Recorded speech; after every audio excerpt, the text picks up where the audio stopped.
Morning and Day number 63, 100 Days Journey for our CHHAC 45th Church Anniversary.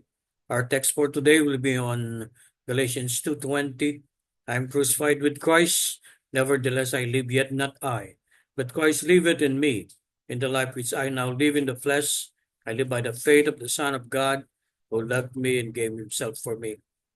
Sa pagbubukas ng taon, nais ng Panginoong Yesus na ating alalahanin na tayo'y hindi dapat ang nabubuhay sa ating sarili.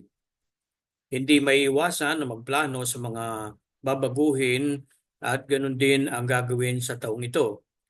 Ang aking dalangin sa anumang iyong binabalak ay bigyan ng puwang ang inyong pananampalataya. Mayroon personal sa ating buhay. Ating paalalahanan at isaisip na nang ibigin tayo ng Panginoon at ipinagkaloob ang kaligtasan, pinakita niya ang kanyang pagmamahal.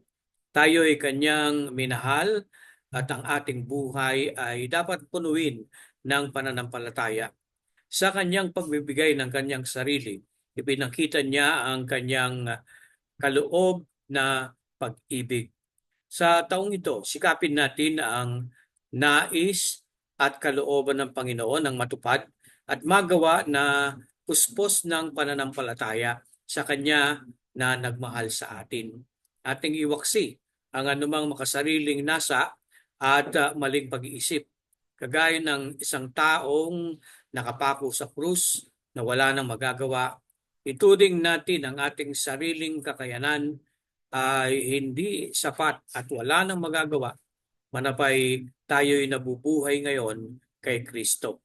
Tayo manalangin, salamat po Panginoon dahil doon sa sakripisyo ninyo doon sa krus ng Kalbaryo, inyong ipinakita ang iyong pagmamahal at napakabuting Panginoon, binigyan kami ng buhay na walang hanggan.